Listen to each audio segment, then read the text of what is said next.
Bro, we signed Johnny Evans, so we can't play Maguire in the preseason. Yeah. Well, yeah, we have Johnny Evans for the short term. Let's see if he actually stays for the long like term. short-term deal. It's funny. Guardiola City, Then we get Johnny Evans. and then we get Johnny Evans. And then the third co-main event, we got a brother battle between me and you.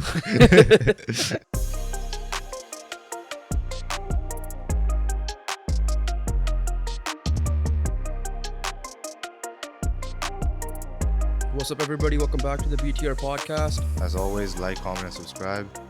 And make sure you guys give us a 5-star rating if you enjoy this on audio platforms as well. And download the podcast on Spotify or any other, whatever audio platform you guys use. Without further ado, let's just get into it because it's been a pretty dead sports week for sure. I think this is the first time ever since we started recording that it's been pretty dead.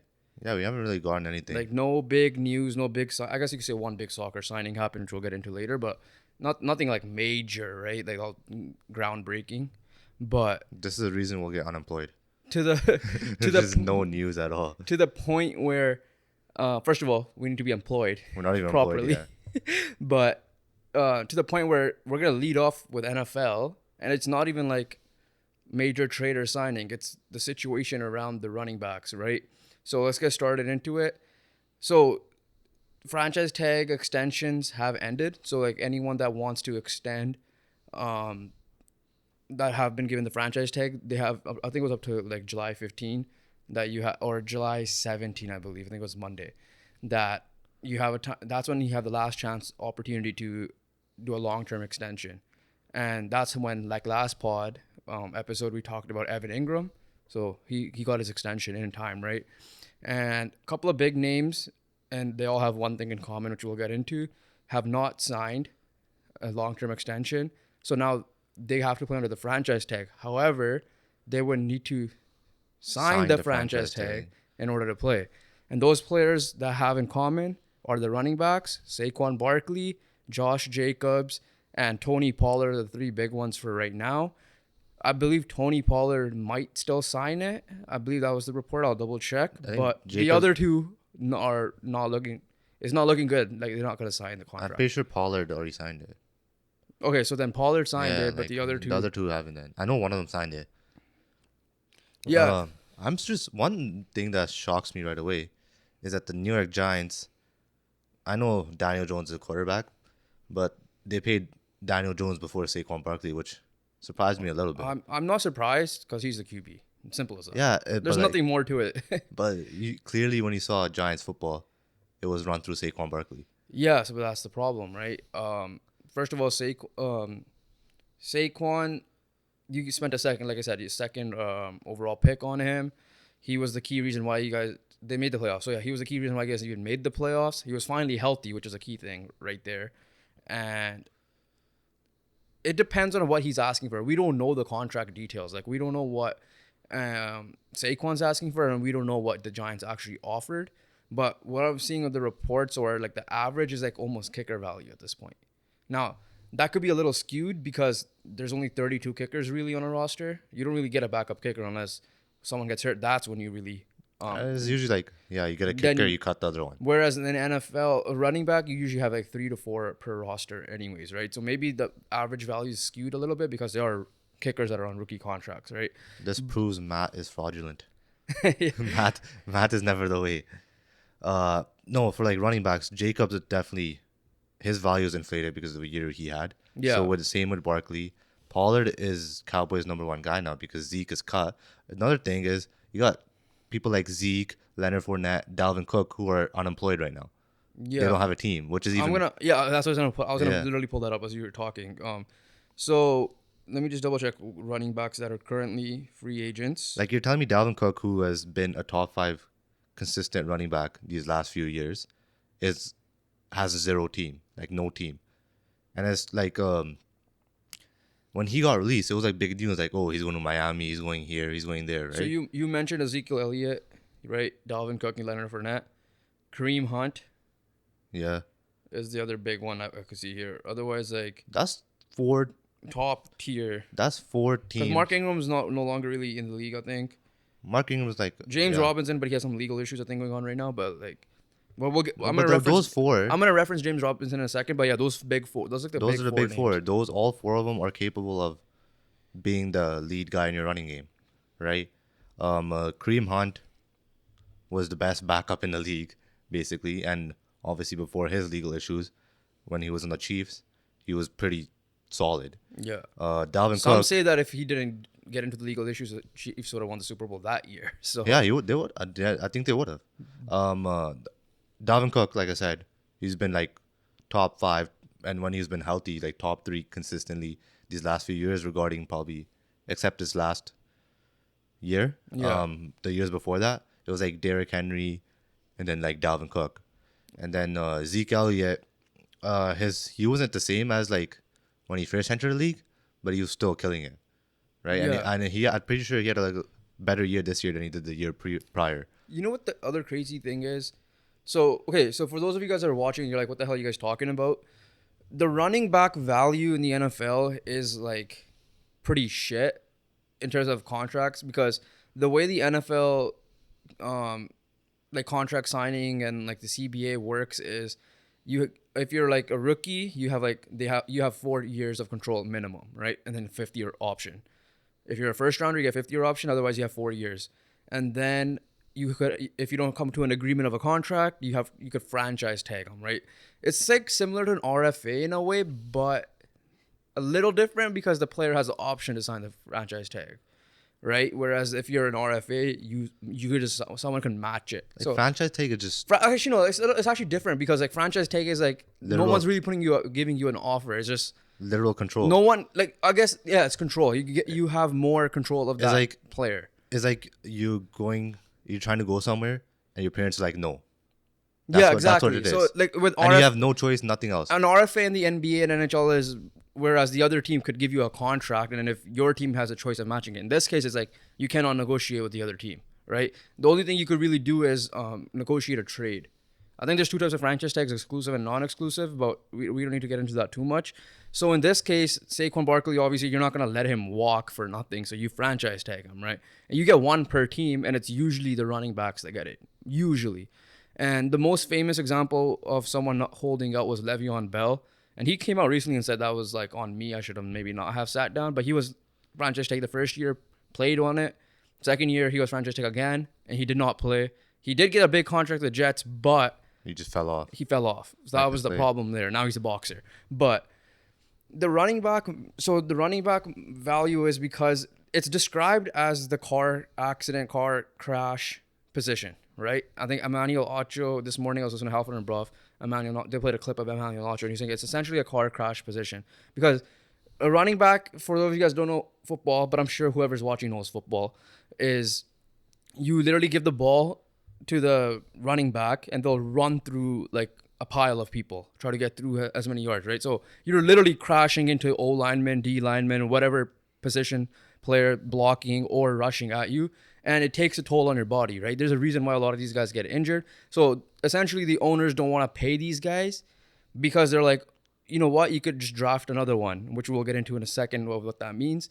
And you just franchise tag him, which means you give him like what? So in this case, Saquon Barkley will have $10 million if he signs the contract. So a 1 year, $10 million.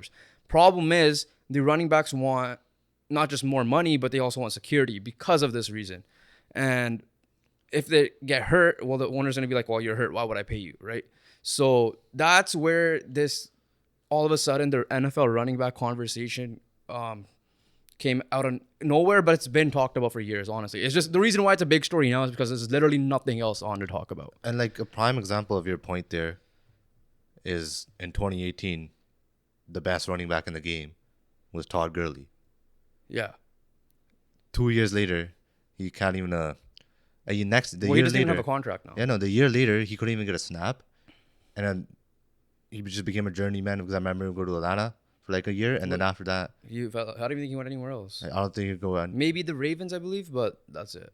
Yeah, but whatever happens, like Todd Gurley was the best running He was back in the offensive league. player of the year, I believe. He was offensive player of the year. Rams went to the Super Bowl that year, and then injuries, like you said, because you're running. You have like what, 400 pound men. Perfect example. Jonathan Tackling Taylor you. of the Colts is a running back. Before last season, he never missed a game. Last season he gets hurt because he got an ankle injury. Because anything could literally happen. It doesn't have to take your toll on your upper body. You could randomly twist your ankle and you're out for like 6 weeks even. Yeah. Right? Sprain your ankle, twist your ankle, whatever. So the thing, okay, so here's where the value question comes in on the running back, because you know how I said, okay, maybe Kareem Hunt for the Chiefs that year could have won the Super Bowl. He said probably easily. It might not be true, because look at the last few Super Bowl winners. Who won the Chiefs? Isaiah Pacheco, seventh round pick. They had Clyde Edwards-Helaire on their roster, by the way, who was the first round pick for them, 32nd overall still, right? Great year at the LSU, and He never really he got injured, and then he also never really got like started. and he never got started. The year before that was the Rams. Who was it? C.J. Anderson? No, not CJ. C.J. Anderson. Who was? It was a Daryl Henderson or something. yeah, Daryl Henderson. Yeah. So like again, names that you wouldn't really think of the best in the game. The year before that was the Bucks. Leonard Fournette. Yes, he was a 4th overall pick, but he wasn't the Leonard Fournette that was drafted. No, 4th he was overall. that. In the playoffs, yes, but I'm saying when he was was. originally signed, he wasn't a 1,000-yard rusher. He propelled his game in the playoffs. Yeah, like Right? he turned Before it back that, to again, the Chiefs. Same thing. Like who was it really? Right? I don't even remember. The year before that was the Patriots, Sony Michel. The year before, like, so keep going. The last time a real like running back, even Adrian Peterson won MVP, but he didn't win a Super Bowl, Yeah. right? And then like this, I'm trying to think. The Seahawks with Marshawn Lynch is the last one I could think of on the top of my head. Right? The Broncos didn't really have a great run. Like they had C.J. Anderson, right? What was his name? Yeah, CJ Anderson. And then after that, it was that's it pretty much. So, like, yeah, Devontae Freeman in the Super Bowl and then Atlanta. Tevin Coleman in Atlanta. But again, they didn't win it, but that wasn't the reason. But ultimately, you could win a Super Bowl without a top tier running back, because who's the best in the game? Christian McCaffrey, right? Last year aside, he didn't do much with Carolina, right? Because this year, Well, that was injuries. but yeah. So again, the point. That was injuries. Yeah. Injuries. Derrick Henry, 1st round exit, 2nd round exit, didn't make the playoffs last year. Jonathan Taylor this year got hurt. The year before that, he propelled, but he was. My point for Derrick Henry is doesn't even have like a capable quarterback at all. I mean, capable enough to make the playoffs, but the goal. So here's their game plan: run Derrick Henry, the old school way, and it's clearly not working because it's a passing league, right? The only way. So here's the Saquon one is a little tough, because Saquon's one of the best pass catching backs there is too, right? I would say so, and that's what Christian McCaffrey got paid for as well, because his ability to pass catch out of the back. The problem is Christian McCaffrey did get paid, but then it's like, okay, well, these guys are getting hurt. You look at the last few years, excuse me, Super Bowl winners, like I mentioned, did not win. You didn't need a top tier running back. The Seattle Seahawks, for example, Chris Carson, right? Rashad Penny, no longer there. They drafted Kenneth Walker III, and they drafted another person this year, right? That's how they're using it. It's literally franchise tag, okay, free agent. There's a reason why no one's picking up Dalvin Cook, which is weird to me. I still think it's unfair, but that's what it is, right? And if you look at the current situation, we're Colts fans. Jonathan Taylor's up for an extension. We love Jonathan Taylor because he was arguably MVP if they made the playoffs that year, right? With Carson Wentz at the quarterback position that year. Yeah, right? He was in the conversation. But how would you? I'm gonna look up the contract. But what contract would you give? Like, you don't want to also be known as the team to give a running back a massive contract and then look bad on it, because look what happened with Le'Veon Bell. The Jets are like, what the hell? You look at it even slightly with Carolina with Christian McCaffrey, right? No, I wouldn't look at Christian. But McCaffrey. injuries are still a factor. The thing with Carolina themselves were pretty shit. Okay, true, fine. So, but Christian my McCaffrey, Le'Veon Bell point stands. Yeah, Jets were pretty shit too, though. Derrick Henry, they haven't really done much. Yeah, so Derrick Henry I could agree with, but Le'Veon Bell, Jets are shit. Panthers were shit. But what I'm saying is they paid him though. They were willing to pay it. So a chunk of your salary cap is on that running back position. Yeah, no, and but because the game that's not has the reason changed, they were bad. But no, it was still a factor. Like Le'Veon Bell didn't do much either as a running back. At least Jonathan Taylor had carried the Colts the year. I remember when McCaffrey played. Derrick Henry carried the Colts. At least McCaffrey of the played. playoffs. McCaffrey did carry. Yeah, McCaffrey said I'm not a bad example by me, but I'm saying like Le'Veon Bell. He was arguably the best back in the game, held out, got his big money contract that he wanted, but then he struggled himself. right? So the Jets look stupid for giving him that contract. That's what my point is. Yeah. So if you're a Colts fan, would you pay Jonathan Taylor what he's asking for? Or the thing is, with Le'Veon Bell was coming off he didn't play, right? That's one thing, and he's going to a different team. The thing with Jonathan Taylor, Saquon Barkley, Derrick Henry, these guys are top guys. Like clearly, like there's a class of running backs, right? Like you have those Chubbs, McCaffreys, Taylors, Henrys, and Barkley, right? And then if I'm forgetting anyone, there's probably a bunch more too. And then there's a drop off. There's like those mid tier ones, right? The thing with these top tier running backs, they are the reason why your offense is clicking, right? Every offense needs a run game, right? Yes, it depends on the offensive line. Don't get me wrong, Yeah. but the way that these guys get yards is a talent that they're very talented in, right? Compared to other running backs in the league. Okay, I typed in top paid running backs and then cap hit. I don't know how Christian McCaffrey's contract is structured because it's only at $3 million, and I know that's not true. So I gotta look at his contract quickly. But no, so you didn't answer the question though. Would you pay Jonathan Taylor in this case? Let's say $17 million. I was a year. still going, but then you Okay, brought that up. My bad. So the thing is, like, these are the running backs that build the team. The offense is built with Jonathan Taylor. So the players like these, like Barkley and Taylor, right? You gotta, like, how could you not pay them? Because they're the reason why your offense clicks. And it's because of their talent too, right? Obviously, running back position, when you look at it, it depends on the offensive line.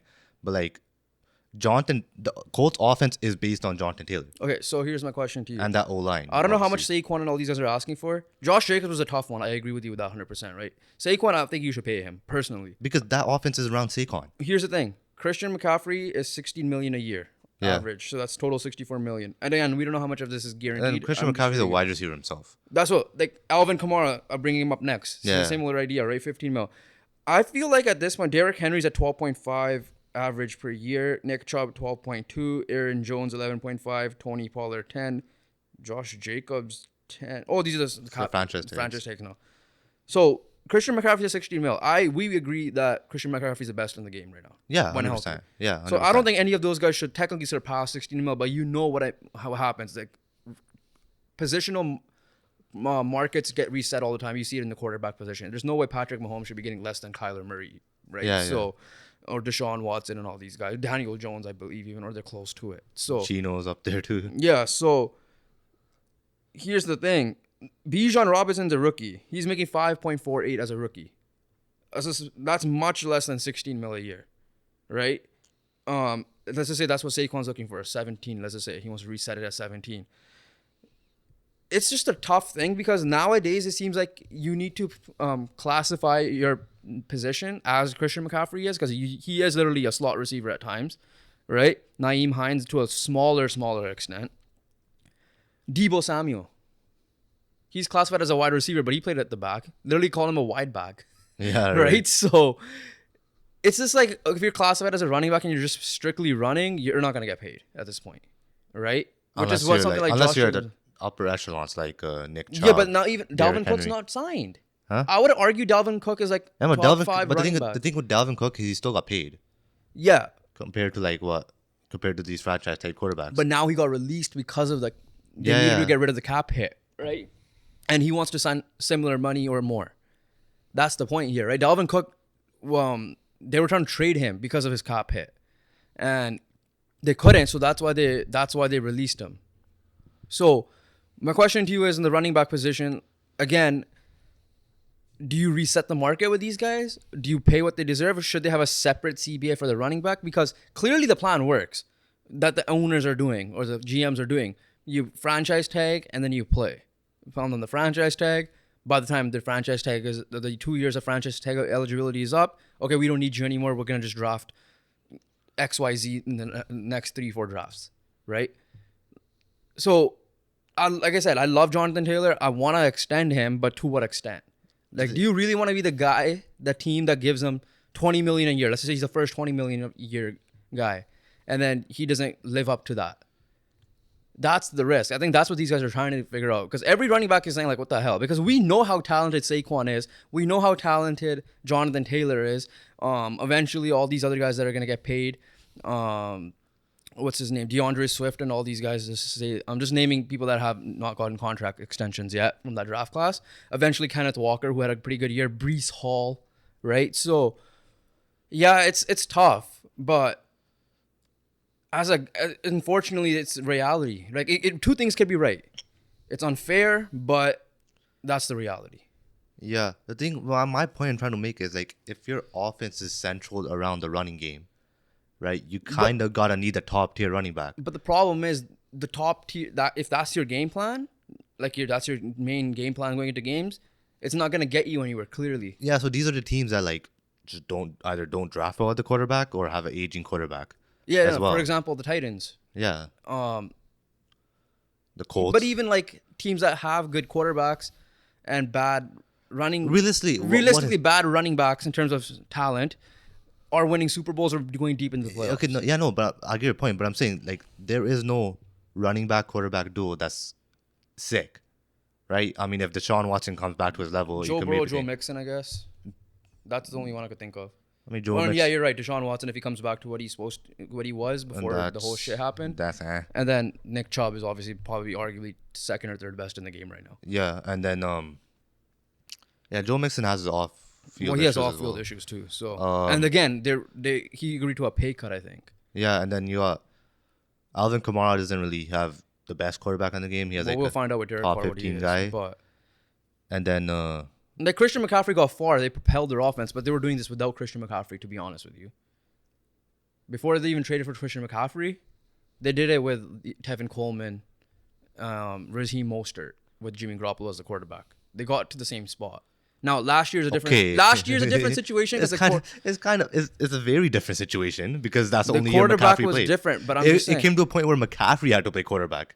Okay, I know, I get that, but I'm just saying right now what's physically out there. I know you're right. I'm just saying what's physically out there, what we've seen. Okay, so my question to you is, if you were to give advice to a kid, or you have a kid in the future and they want to play football, is running back the position you're going to advise them to play? First of all, I'm telling my kid not to play football. Okay, outside of right? that, Because, outside of that. I'm not going to see my kid get hurt on the field. Okay. Right. Second of all, But if it comes down to it, I mean, like hypothetically, I just gotta let the guy play, man. Like what he's good. I'm gonna If be he's like, good- bro, you're playing wide receiver, corner, any of the but running back. Literally. Because that's what the game is trending. Even I was listening to Mike Tanier, I believe, this morning on Halford and Bruff, and he was saying that even in high school, it's becoming pass-centric. Wow. It's becoming pass-centric in American high schools, right? So what does that mean? This isn't the CFL where the run game could help. I'm talking about the NFL level. So, yeah. At this rate, might as well just ban running. Yeah, but the problem is once that goes, then they will. I feel like it has to come to the point where running backs are probably like, okay, fuck this, I ain't playing, right? And then they'll realize what the actual value is when you're gonna kill the clock. Yeah, right. Imagine. That's like, when you gotta realize, okay, for example, the perfect example I can think of off the top of my head as a Colts fan, Jonathan Taylor against the New England Patriots. Yeah, 100%. Right. Right? Like the talent he was one of the few guys that's able to probably do that. I don't know, but at the same time, you look at a guy like James Robinson, you could literally, there's a reason why running backs often don't go top half. Yeah. Now in the draft. So like what I was trying to say the whole time is just like you have your upper tier running backs, right? Yeah. Which mean that's why I'm surprised that Saquon didn't get paid because he's in the upper tier and also But the he's a problem is focus. But what I'm looking at was like those mid tier running backs and like the other ones like that, they're done because like the only people that really get paid are The top one, yeah, you're the top right. ones. You're right, because then they'll look at guys like James Robinson who will go undrafted and do well. Last thing before we move on to the MLB, quickly though, we don't know what Saquon's asking for, right? Because realistically though, the bigger problem isn't the running back player. It's the problem is what these running backs are asking for and what these owners don't want to pay / GMs don't want And to pay. it's because clear. 16 million is the highest they're going. Clearly, they believe that the plan of not paying a running back is working because it has by winning a Super Bowl, right? Even like as a Colts fan, I'll be sad that JT doesn't get paid, but you would have to live with it and understand it. right? You want a top tier running back for sure, but again, we don't know. Can you really live with it right now at the moment? But problem is, if Saquon's asking for 20 mil, are you gonna give him 20 mil? If he's asking for 7, exactly what Christian McCaffrey is, maybe I'll consider that. But I know it depends on what they're we asking. as fans, we are like, yeah, we need a running game. We want like Obviously, that's running why game- it's running like game the is NBA. Like everybody's getting paid for a 3-point game to the point it became 3-point layup, like Houston Rockets, for example. But now the mid-range game is back. We like it because there is flexibility on the offense. That's what I'm asking for the running back. I don't want to keep seeing airmail. Like I want to see play action, which is obviously I know you pass it there, but like RPOs. No, play action is based on running. Based off a run game, Like, RPOs based off the run game, right? Like you want to see guys run. Like we've seen Derrick Henry stiff arm the hell out of like Josh Norman and go for a touchdown run. Same thing with Jonathan Taylor. Same thing with Nick Chubb, right? So yeah, I hope they figure it out because we need running backs in the game because if Saquon sits out next year, if Josh Jacobs even sits out next year, if Saquon sits out next year, Giants ain't doing shit. I'm telling you that right now. Yeah, we have to literally see to believe that. The Giants are finishing last in that division. In that case, Saquon needs to hope like, okay, the Giants shit the bed. Yeah, that's what they gotta believe, right? Because if the Giants, let's just hypothetically say Giants make the playoffs again, it's over for it's over for all running backs. It's over for running backs. It's all over for running backs. So if Saquon sits out and Giants are, but then if you're also Saquon, you don't want to turn into Le'Veon Bell. That's the other thing too. But yeah, obviously, but in order to save the position, that's I guess Saquon and like other people's best hope because Jonathan Taylor was injured this year. Colts are fucking shit. Yeah, and it also didn't help. Their O-line was asked. Yeah, O-line was asked too. But like. That's a whole different story. Every time you saw Jonathan Taylor off the field, right? Colts couldn't move the ball for shit. Yeah, I don't know. Comment down below what you guys think of this running back argument because it is something like as football fans we want to see. Like old school football was running back heavy. Now I want to see pass heavy game. Don't get me wrong, but comment how you guys believe the league should fix this because we need running backs in the game. Otherwise, it's gonna be screwed. You need a running game. Like nowadays, like I mentioned, like I wouldn't want my kid to play running back. Yeah. Literally, I wouldn't. Like I would rather have him play wide receiver, quarterback, cornerback. There's a lot of cornerbacks now that are athletic that play. Yeah. Right. So like all these like Bijan Robinson, we know he's promising guy. Let's see what happens in like a couple of years and to change it up. But yeah, that's enough of that. We know we might continue this on next pod just if you see any updates on this. But as of right now, just final say. Saquon Barkley, Josh Jacobs have not signed the franchise tag, so as of right now, it looks like they won't be playing next year. Yeah. Okay, so let's go to the MLB, which is weird because we ain't talking NBA and NHL much today, but MLB. First up, we have a trade. We got a trade to announce. Nothing major though, but because the trade deadline is August 1st, and the Orioles, who I expect to be buyers now, first of all, they're tied for. I think they have the tiebreaker for our first place. They have caught to the Rays. 27-9 start Rays. The win percentage is. And the Blue Jays are pissing me off because if they had just won these 2 games, then they would have been up there with them. Damn hitting. They cannot hit the ball at all. Let me quickly pull it up here. Bro, the Orioles. So the Orioles are acquired Shintaro Fujinami. It's from the Oakland Athletics, Athletics, which makes sense because it's the Athletics and they're going to be big time sellers, even though they don't really have pieces like they used to before. For a minor league pitcher in Easton Lucas. Now, he has experience starting, but he's going to come off the bullpen. That's where he propelled best. It's the Athletics. His numbers are shit because the beginning of the season Athletics were. It got better as time went on. I remember him pitching against the Blue Jays once. I know that he has a 100-mile-per-hour fastball. So it's a good add to the bullpen. Orioles clearly have a good system going there. Pitching is a little weak, but starting pitching. Yeah, their starting pitching is a little weak. So they're a team that I could see target Marcus Stroman, for example. But yeah, so Lucas Giolito could be available. Guys like that, Joe Musgrove if he becomes available, or I doubt. Blake Snell. But yeah, so that's just the first trade. Nothing much to get into, but trade season has started. Speaking of trades, last pod, thanks you guys for the support, by the way. Shohei Ohtani. The trade is a small trade update, and the trade update is that the Angels will not trade Ohtani to their cross-city rivals, the LA Dodgers. I don't know how much of this is a bluff. to make him overpay a little bit. Doesn't even make sense because if you trade him to the Dodgers, it's not gonna really affect you anyways. Yeah, like you guys are not even gonna make the playoffs. I Even know, but though like you it's thank not. you for helping the Blue Jays though by beating the Yankees, but um, I guess they're trying to find someone that will convince them to sign long. Like, would you rather trade him to the Blue Jays then, or the I don't know the Mariners, Blue Jays or the literally. Mariners, or the Yankees? Like the Dodgers make more sense. He's out of your division. I get it. You're cross city rivals. Don't get me wrong, but how often do you guys play each other, right? So, um, and I get it. LA versus LA rivalry. We have that going on. New York is the same thing. So it's still a heated debate, right? Chicago and Chicago. I still think he ends up a Dodger one way or another, whether he be traded this year and signs next year. Adnan Virk predicts that he won't even get traded, which is gonna be pretty bad for the Angels. If that happens, It's gonna be horrendous, right? So, um, who would be the bigger laughing stock, the Angels or the Athletics? Angels. Angels, right? You have the two best players in the game, and you haven't made the playoffs. No, but it's like especially if Otani goes for nothing.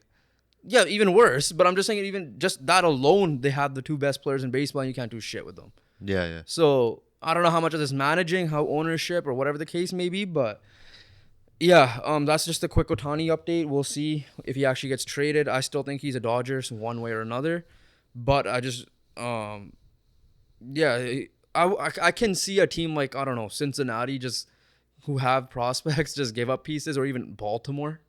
Baltimore is Baltimore is a team I can can't see give giving up stuff. pieces just to for maybe a postseason run. That's all.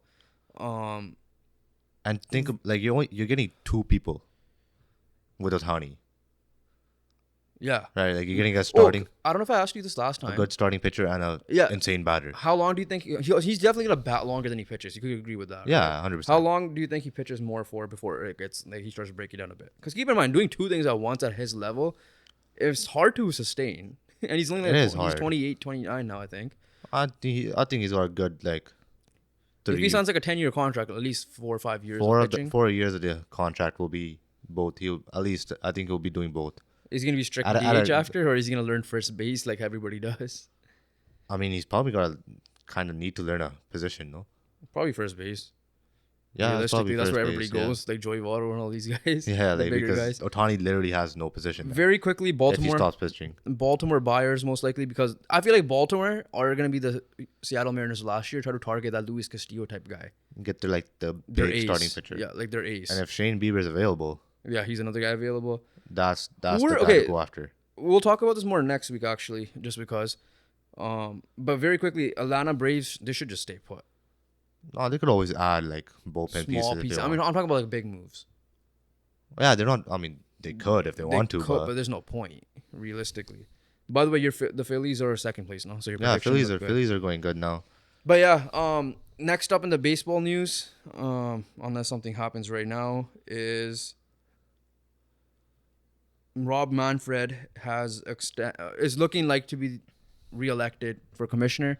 A lot of this has to be because this Rob Manfred's the owner's boss, so they'll vote him in if it's a good thing, and the revenues went up. That's all the owners really care about, and obviously these new rule changes are a big factor of that. For example, on a Wednesday night, the Blue Jays sold out their stadium today. Yeah, as well. For a game, yeah, maybe aftermath wasn't the greatest, but I'm talking about like actually revenue-wise, it's big, That's huge. right? So big teams like this will always sell out, and yeah, so it looks like he'll get reelected. And the last thing is a little funny story.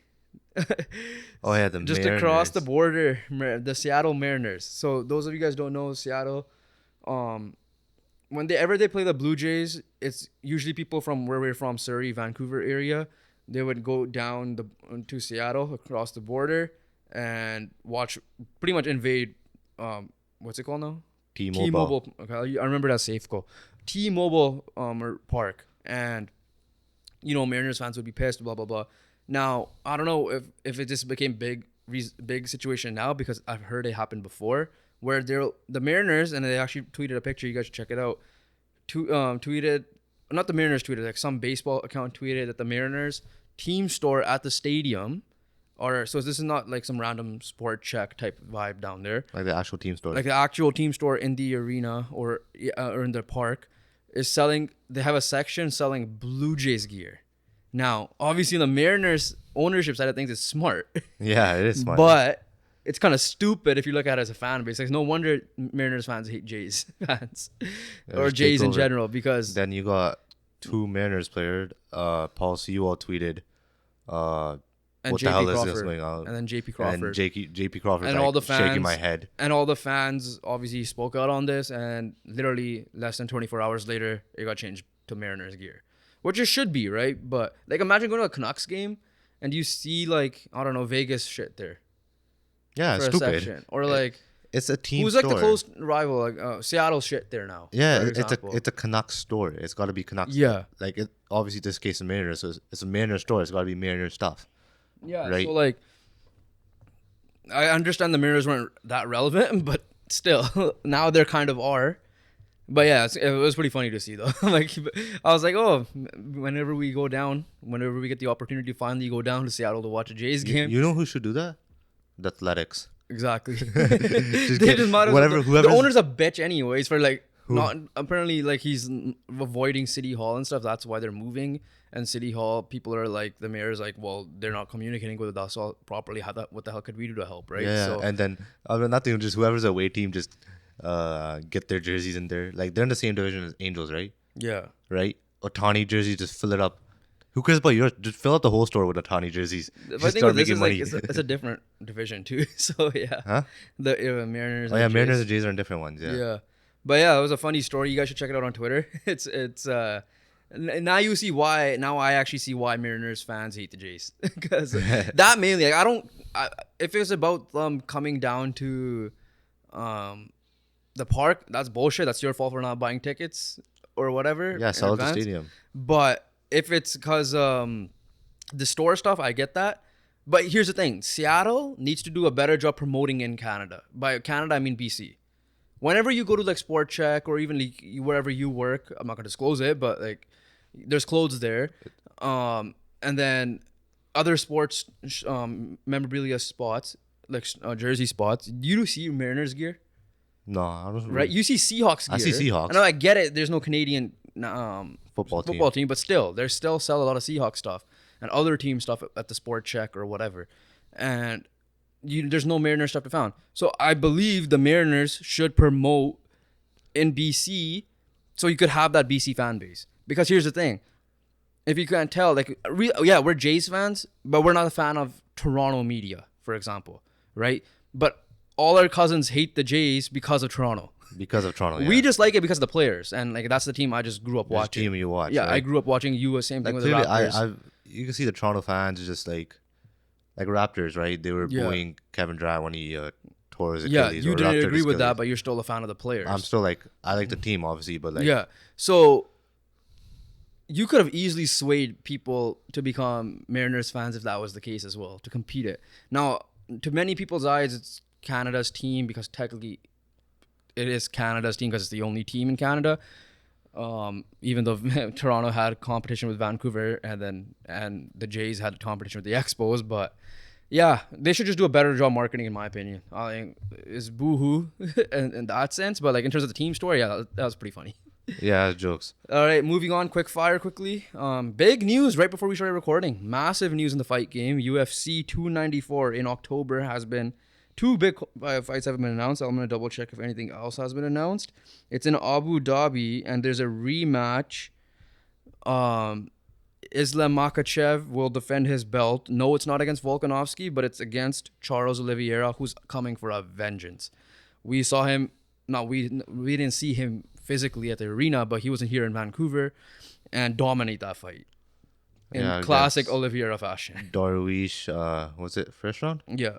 Right. It was just thing with Oliveira fights, they're just all out, like Yeah. brawls, right? Like punches, people getting knocked down, getting back up, like Oliveira getting knocked down, getting back up. and then- Similar thing in the Makhachev Yeah. fight. and they're And just tapping out. yeah, and obviously he's coming for vengeance because he lost his belt. Well, technically he didn't have the belt because it was the Gaethje fight. You know, it wasn't for the belt. But yeah, let's see if he could reclaim it. He has the capabilities to.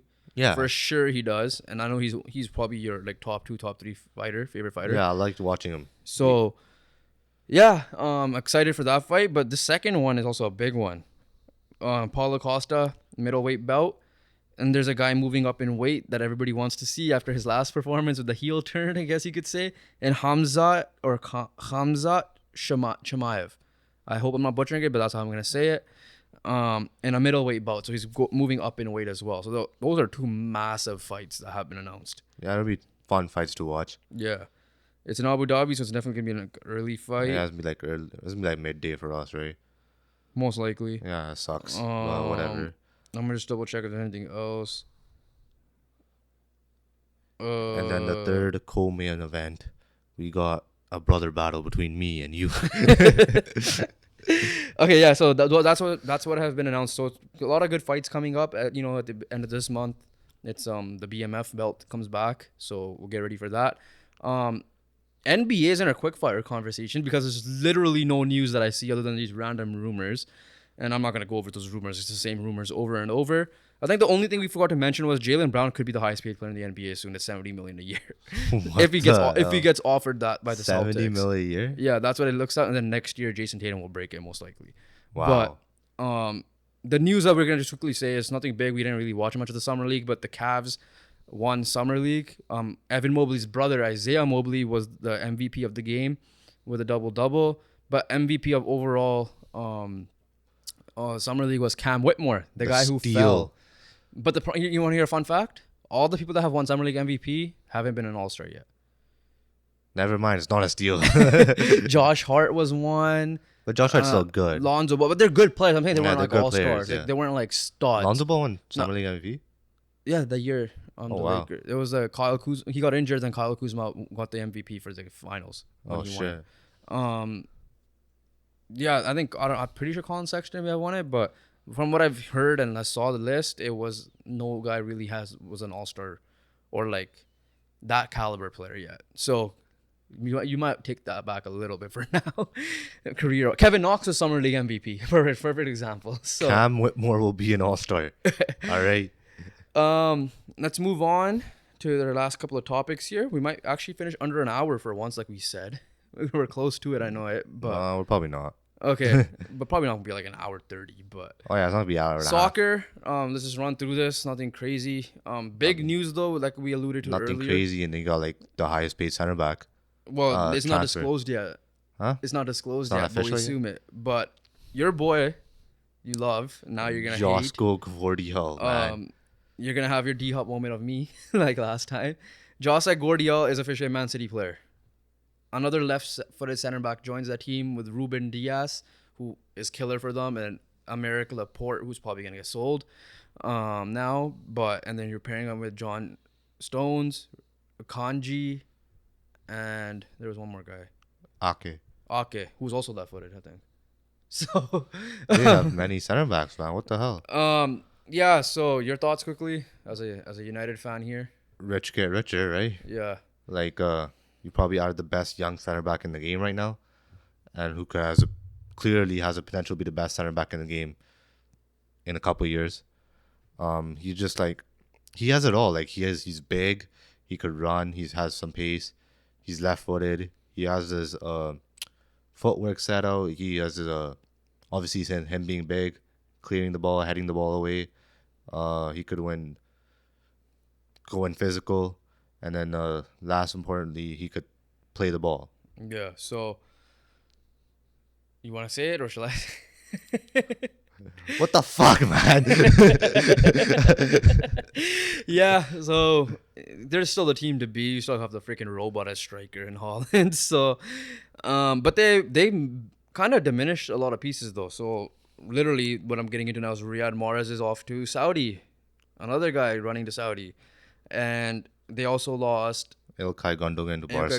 Bernardo Silva's rumored to leave. So those are still key losses, but again, they'll probably find ways to add pieces like they normally would. So, speaking of Saudi, Mitrovic is ready to hold out on Fulham for a Saudi move, which is kind of weird to say.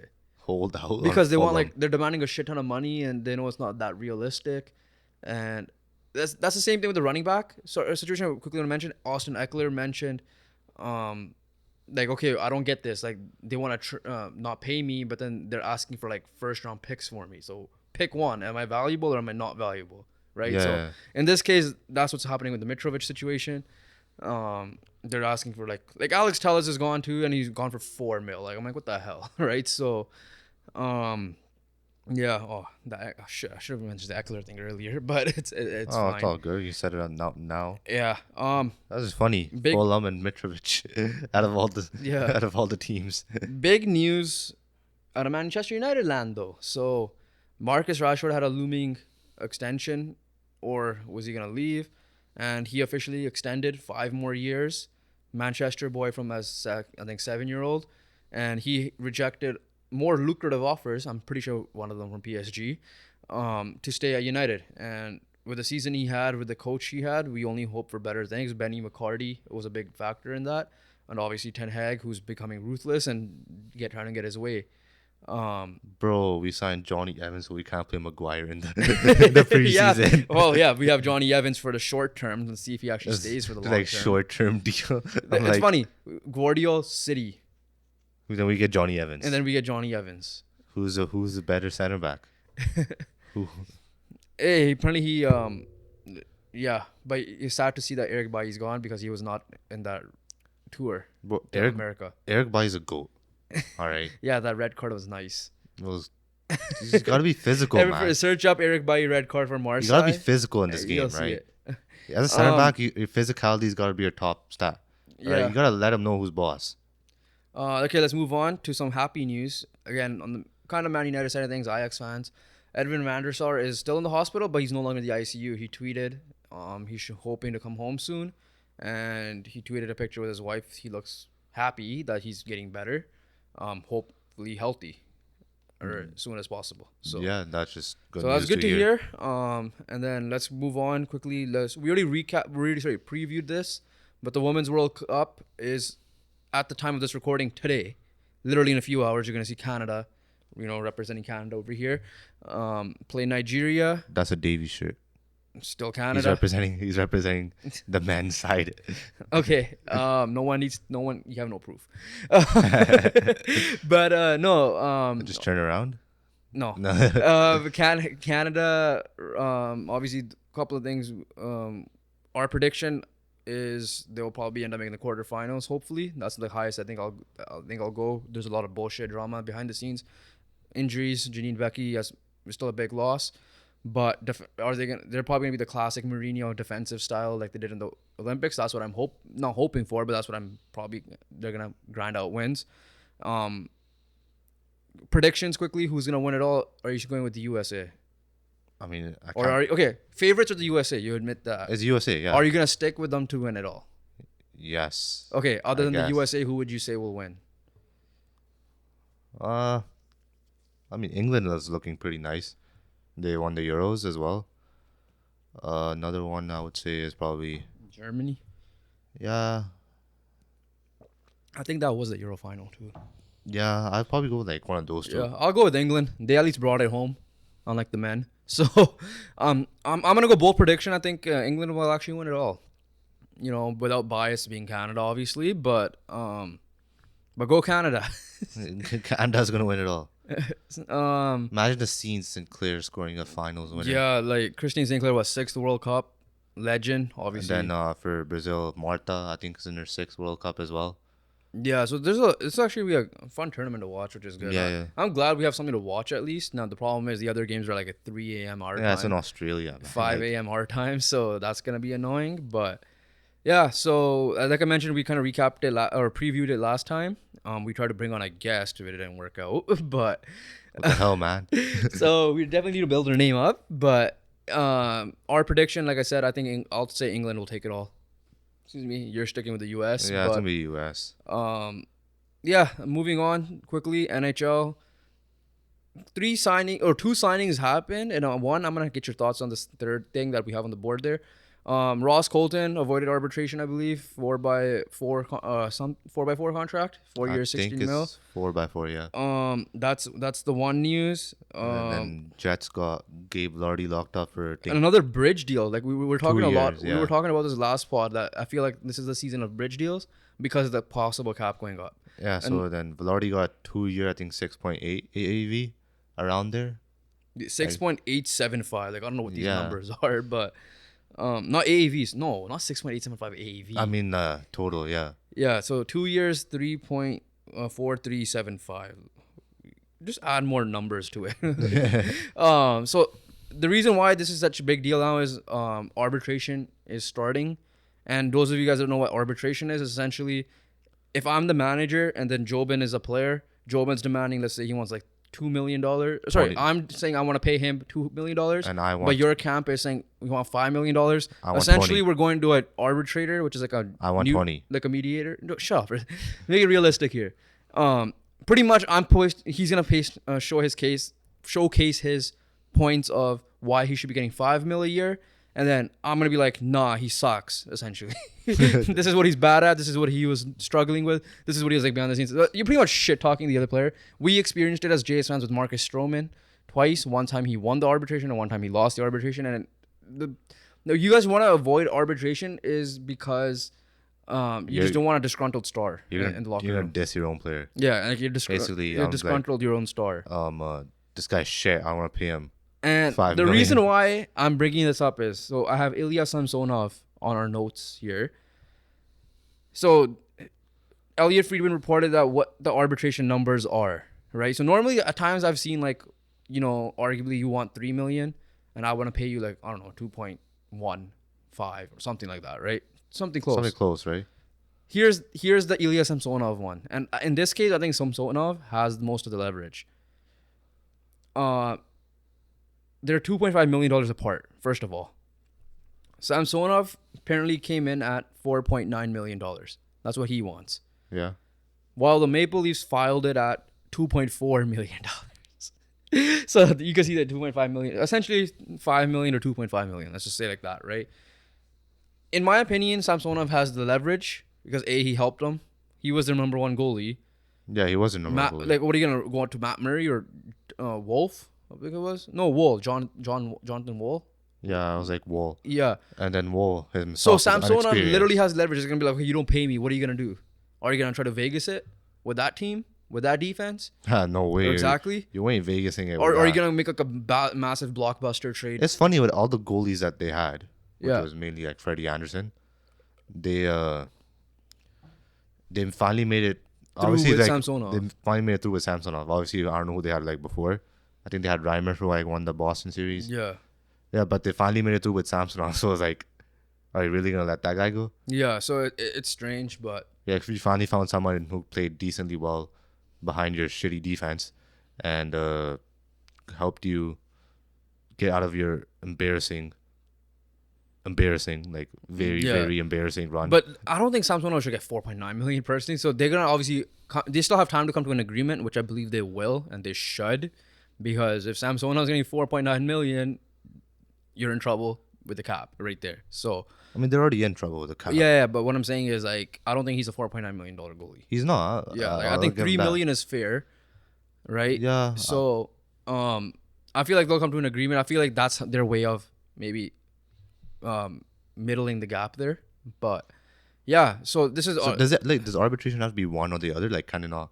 I don't know that fully. Like, what if they're like, yo, you both are idiots. You're both wrong. But I feel like it has to be one or the other because they're filed. Yeah, right. It's filed like that. So who knows? It depends on the judge, but it's a funny time for judge. sure. It's a funny time for Is it sure. Judge Judy or something? Not judge, but like the mediator, whoever the Yeah. arbitrator is.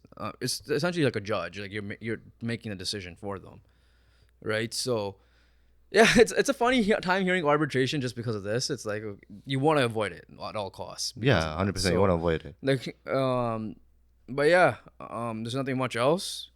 We hope you guys enjoyed because this was probably more on the boring side of things, but the running back debate was definitely up there. So make sure you guys comment down below on that. We need to be better at our outros, that's for sure. But anything we missed, big comment down below. But other than that, we'll catch you guys on the next one. Peace.